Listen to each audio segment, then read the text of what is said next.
තව අර්ථයක් තියෙනවා. මොකක්ද ඒ අර්ථය? නූතන සමාජ විද්‍යාව අර්ථය. නූතන සමාජ විද්‍යාව අර්ථය. සමාජ විද්‍යාව අර්ථය.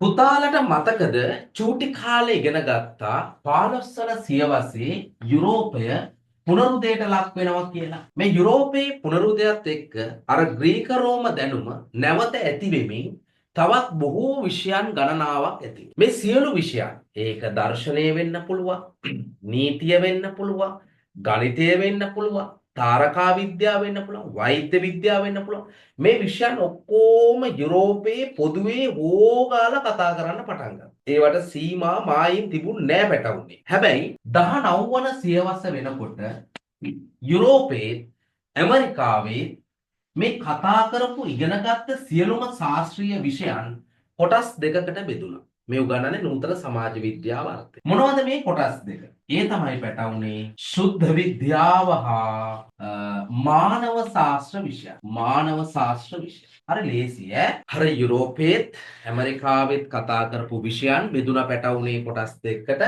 සුද්ධ විද්‍යාව විෂයන් හා මානව ශාස්ත්‍ර විෂයන්. එතකොට සුද්ධ විද්‍යා විෂයන් කියන්නේ පුතේ ඒවැ උත්තර 100%ක් නිවැරදි. මහා ලොකුවට හිතන්න ඕනේ නැහැ. මේ බලන්නකො පැටවුනේ 1 1 එකතු කළාම උත්තරේ 2යි. H2O සමානයි ජලය. මේ බලන්න මේවා වෙනස් වෙන්නේ නැහනේ. මේවා වෙනස් වෙන්නේ නැහැ. එතකොට මේවා තියෙන විශේෂත්වය තමයි ලෝකේ කොහේ එකතු කළත් 1 1 උත්තරේ 2යි. ඔයා අර පේන අර හෙන දුර තියෙන මහා දැවැන්ත ග්‍රහලෝකයකට ගිහිල්ලා ඒකේ බැලුවා. ඒකේ එකතු කළත් 1 1 උත්තරේ 2යි. වතුර නටන්නේ සෙල්සියස් අංශක 100ෙන්. හරි. ඔක වෙනස් වෙන්නේ නැහැනේ. ස්ථාවර නියති.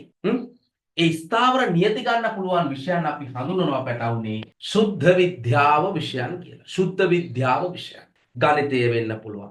රසායන විද්‍යාව වෙන්න පුළුවන්. ජීව විද්‍යාව වෙන්න පුළුවන්. ඒ එක එක විෂයන්. හරි. ඒකට යන්න. මේ පැත්තේ තියෙන පැටවුනේ ටිකක් වෙනස් කතාවක්. දැන් මේ සුද්ධ විද්‍යා විෂයන් වල පුතේ පරීක්ෂණාගාර භාවිතා කරනවා. සාධක පාලනය කරනවා. ඒ ගන්න නිගමන 100% නිවැරදි වෙනවා. මේ පැත්තේ තියෙන විශේෂත්වය ඒකයි. කපනවා, කොටනවා, පරීක්ෂණ නලවල දානවා, තම්බනවා, අන්වීක්ෂ වලින් බලනවා. එක එක ලෝක නැති අටමංගල්‍යයන් මේකේ කරනවා. ඒ කරන හැම එකක්ම ඒක ලෝකෙට මේකයි. දැන් අපි හිතමු කොරෝනා වලට බෙහෙත හොයාගත්ත ඇමරිකාව වුණාට ඒ එන්නත විද්දාම බල ලංකාවුන්ටත් එක හොඳ වෙනවා හරි කියලා වෙනවා හරි මොකක් හරි එකක් වෙනවනේ. ඒ උන්ට වෙන්නේ ප්‍රතිඵලයමනේ අපිට වෙන්නේ. ප්‍රතිඵලය වෙනස් වෙන්නේ නැහනේ. එකම ප්‍රතිඵලය වෙන්නේ. පැහැදිලි කියන කාරණා. හරි. ඒ නිසා ඒකේ වෙනසක් වෙන්නේ නැහැ. දැන් මානව ශාස්ත්‍ර විෂයන් කියන්නේ මිනිසා කේන්ද්‍රගත වූ විෂයන්. ඒතර මිනිසා කේන්ද්‍රගත වූ විෂයන් වල වෙනසක් තියෙනවා. අපි දකින විදිය වෙනස් වෙනවා. නිගමන ගෙනාගෙන් ගෙනාට වෙනස් වෙනවා. එහෙම වෙන්න පුළුවන්. දැන් අපි ගත්තොත් එහෙම දැන් මං සාමාන්‍යයෙන් මෙහෙම කතා කළාට ඔය කතා කරන්නේ උඹ බම්බලන් තෝ මොනවද කරන්නේ මොන පිස්සෙක්ද මෙහෙම කියලා අපි කතා කරනවා. ඒ අපේ ගැමි භාෂාව. සරල භාෂාව. අපි හැදෙන පරිසරයේ හැටි. අපේ ලෙන්ගතුකමනේ කියන්නේ. නේද? තෝ මොකද්ද කරන්න කියලා ඇහුවා මේක ළමයාට දැනෙනවා. නමුත් ළමයා කේන්තියෙන් බලන්නේ නේද? සමහරට වෙන පැත්තක මන් දන්නේ ඉතින් වෙන ළමයකින් ඇහුවොත් එහෙම නැත්නම් පාර යන මිනිස්සුන් හොත් තෝ මොනවද කරන්න කියලා ගල් ගෙඩියක් අරන් ඔලුවට ගහයි. ඒක ඒ මිනිස්සුන්ට තේරෙන්නේ නැහැ. ඒක ගෙනාගෙන් ගෙනාට වෙනස් වෙනවා. කවිය රස වින්දනය කරන විදිය වෙනස් වෙනවා. ගීතයේ රස වින්දනය කරන විදිය වෙනස් වෙනවා. පැහැදිලිද? දැන් අලුතෙන් දරුවෝ ඕන තරම් ওই සමාජ මාධ්‍යයන් වල මම දැක්ක කියනවා අනේ පරණ ගීත අපි ඇහුවේ නෑනේ කොච්චර ඒවා ලස්සනද. පැහැදිලිද? ඉතින් ඒකටත් අර දෙන්න උත්තරයක් තියෙනවා. අපි කරන්නේ අපි ආදරය කරනකොට අපි ආදරය ලබනකොට අපි සින්දු අහනවා. හැබැයි අපි විරහවට ලක් වුණාම අපි ගීත ලියනවා. ඒක තමයි ස්වභාවය. ඉතින් එක එක මූඩ් එකත් එක්ක තමයි මේ ගීත යන්නේ. හරිද? ඒ නිසා අලුතෙන් එන ගීත මාසයක්වත් තියෙන්නේ නැහැ, දෙකක්වත් තියෙන්නේ නැහැ. නන්නත්තරලා යනවා. උඩ පීක් එකට ඇවිල්ලා චොක් ගාලා ඇත්තට නැති වෙලා යනවා. නමුත් එදා ඉඳන් තිබුණු ගීත එහෙම තියෙනවා. ඒකේ ස්වභාවය තමයි අපි දකින විදිය. ඒ ලෙන්ගතුකම හදවත කියන කාරණාත් එක්ක නෙන්නේ. ඒතර මානව ශාස්ත්‍ර විෂයන් වලට ගත්ත හැකි ඉතිහාසය, නීතිය, සාහිත්‍ය තියෙන්නේ දර්ශනය නාට්‍ය රංග කලාව ඕනේ තරම් ගත්ත හැකි මිනිසා කේන්ද්‍රගත වෙන විෂයක්. දැන් බම් මේවා පරීක්ෂණ කරන්න මේවායි නිගමන ගන්න මේ වගේ විද්‍යාගාර වලට දාන්න බෑනේ. අනික මේවා නිගමන 100%ක් නිවැරදි නෑ. පස්සේ ඔය 18 19 වන සියවසේදී මේ සුද්ධ විද්‍යාවල විධික්‍රමය ගත්තා මානව ශාස්ත්‍ර විෂයන් වල. ශුද්ධ විද්‍යාවේ තියෙන පරීක්ෂණ නෙමෙයි. විධික්‍රමය විතරක් ගත්තා මානව ශාස්ත්‍ර විෂයන් වලට. විධික්‍රමය මොකද්ද? මේ පැත්තේ තියෙන විධික්‍රමය. මේ තියෙන විධික්‍රමය ගැටලු හඳුනා ගැනීම, උපන්‍යාස ගොඩනැගීම, දත්ත රැස් කිරීම, පිළිවෙලකට යා කිරීම, ඒවා වර්ග කිරීම, නිරීක්ෂණය, විශ්ලේෂණය, අවසන් නිගමනයට එළඹීම. මේක තමයි ශුද්ධ විද්‍යාවේ තියෙන ක්‍රමවේදය. ගැටලු හඳුනා ගන්නවා, උපන්‍යාස ගොඩනගනවා, දත්ත රැස් කරනවා, පිළිවෙලකට යා කරනවා, වර්ග කරනවා, නිරීක්ෂණය, විශ්ලේෂණය කරලා අවසන් නිගමනයට ගන්න. ගැටලු හඳුනා ගැනීම කියන්නේ පුතේ මොනවා හරි ප්‍රශ්නයක් තියෙනවා නම් මොනවා හරි දෙයක් තියෙනවා අපි ගැටලුව හඳුනාගෙන ඒකට తాවකාලික විසඳුම තමයි උපන්‍යාසය කියලා කියන්නේ. අපි ડોක්ටර් අංකල් ගාවට බෙහෙත් ගන්න ගියාම ડોක්ටර්ට කියනවා ડોක්ටර් මෙහෙමයි අපි ලෙඩේ දන්නවනම් ડોක්ටර් ගාවට යන්නේ නැහනේ. ෆාමසියෙන් ගිහලා බෙහෙත් එක අරන් එනවනේ.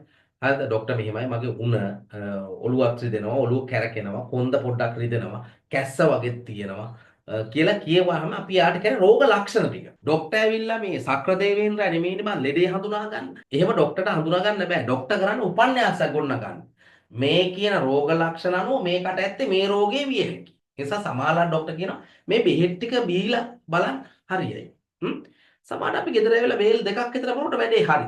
නැත්නම් අපි ඇවිල්ලා බීලා වෙලා කියන දවස් දෙකක් විතර ડોක්ටර් හරි ගියේ නෑ තිබ්බට වඩා අපන් අප්පෝ දැන් නම් නැගිට ගන්නවත් බෑ කියලා කියනවා. ડોක්ටර් කියනවා නෑ නෑ නෑ මේක හරියන්නේ නෑ මට මේ ලෙඩේ නෙමෙයි තියෙන්නේ නැති කියලා. හරිද? එක්ක ડોක්ටර් කියනවා මේ ලේ සාම්පල් එක පරීක්ෂා කරන් එන්න. මේ මූත්‍රා සාම්පල් එකක් ටෙස්ට් කරන් එන්න ඔය එක එක ලෝකෙ නැති ටිකක් දෙනවා. ඊට පස්සේ ඒ ටිකත් අරන් අපි රිපෝට් කරන් යනවා. ડોක්ටර් කියනවා නෑ මේ රිපෝට් වල අවුලක් නෑනේ. ඔයාලට මං හිතපු જાති එකක් නෑ. අපි මෙහෙම පරීක්ෂණයක් කළා බලමු. එයා අර කරන්නේ උපන්‍යාස කොට නගා ගන්න. සමහරට ඔයාලට කියනවා හරි මේ අපි බැලුවා මේ ඔයාගේ තියෙන එකත් එක්ක ඔයාලට පොඩි විස බීජයක් ගිහිල්ලා. එහෙමත් කියනවනේ. ඒ අර බලන්නේ උපන්‍යාසෙ. ඒතොර මේ උපන්‍යාසය තහවුරු කරගන්න තමයි දත්ත රැස් කරනවා, පිළිවෙලට යා කරනවා, වර්ග කරනවා, නිරීක්ෂණය කළා. ඒ ගත්ත නිගමනය මේ උපන්‍යාසයත් එක්ක හරි නම් පරීක්ෂණය හරි. ડોක්ටර් කියනවා මං හිතුවා හරි. වට විස බීජයක් ගිහිල්ලා තමයි ඔය තියෙන්නේ මෙන්න මේ තියෙන රිපෝට් එකේ. එයාගේ උපන්‍යාසයේ නිගමනයේ හරි ගියා. දැන් තේරුණා? එතකොට ඔය ක්‍රමවේද තමයි පැටවුනේ අපි ගන්නේ මානව ශාස්ත්‍ර විෂයන් වලට. ඒ අනුව මානව ශාස්ත්‍ර විෂයන් වල අලුත් විෂයන් සෙට් එකක් ඇති වුණා. ආර්ථික විද්‍යාව, සමාජ විද්‍යාව, හරි ආදී විදිහට අලුත් විෂයන් ඇති වුණා. එතකොට ඔය දේශපාලන විද්‍යාව වැනි විෂයන් දේශපාලන විද්‍යාව වැනි විෂයන් ඒ දවස්වල ස්වාධීන විෂයන් නෙමෙයි. ඒවා කතා කළේ අර ආර්ථික විද්‍යාව, සමාජ විද්‍යාව වැනි විෂයන් ඇතුලේ. ඒවා ඇතුලේ තමයි පොලිටිකල් සයන්ස් කියන සබ්ජෙක්ට් එක තිබුණේ. ඒ තිබුණු විෂය තමයි ඒ අස්සේ තිබුණු විෂය තමයි ඔය 1889 වැනි කාලේ ඇමරිකාවේ නිව්යෝර්කේ කොලොම්බියා විශ්වවිද්‍යාලයේ වෙනම අධ්‍යයන අංශයක් ආරම්භ වෙනවා. දේශපාලන විද්‍යාව අධ්‍යයන අංශය කියන. එතකොට එදා තමයි පොලිටිකල් සයන්ස් කියන විෂය තනි විෂයක් විදිහට උගන්වන්න ගත්තේ. ඉස්සල්ලා ඒවා තිබ්බේ ඔය ආර්ථික විද්‍යාව, සමාජ විද්‍යාව ඇතුළේ. එතකොට එහි මහාචාර්ය ජෝන් බර්ගීස් මහත්තයා කියනවා දේශපාලන විද්‍යාවත් මේ සමාජ විද්‍යාව, ආර්ථික විද්‍යාව වගේ මේ කියන විද්‍යාත්මක විධික්‍රමයේ යොදා ගන්නවා. හැබැයි අපි ස්වාධීන විෂයක්. අපි කතා කරන්නේ මිනිසුන්ගේ දේශපාලන හැසිරීම පිළිබඳව, මිනිස්සු අතර තියෙන දේශපාලන සම්බන්ධයක්, බල සම්බන්ධයක්. ඒ නිසා දේශපාලන විද්‍යාව කියන්නේ බලය පිළිබඳ හදාරන විෂයක්. එතකොට නූතන සමාජ විද්‍යාර්ථය කියන්නේ දේශපාලන විද්‍යාව සමාජීය විද්‍යාවක්. හැබැයි මේකේ කතා කරන්නේ මිනිසා හා බලය තියෙන, ඒ කියන්නේ බලය පිළිබඳවයි කතා කරන්නේ. අර පැරණි සම්භාව්‍ය අර්ථය කතා කළේ රාජ්‍ය ගැන. ඒතර විභාගෙදී අහන්න පුළුවන් මේක රාජ්‍ය ගැන හදාරන විෂයක්, මේක බලය ගැන හදාරන. ඒක මම ඉස්සරහට තව ප්‍රශ්නයක් ගන්නවා. එතෙන්දී මම කියලා දෙන්නම්.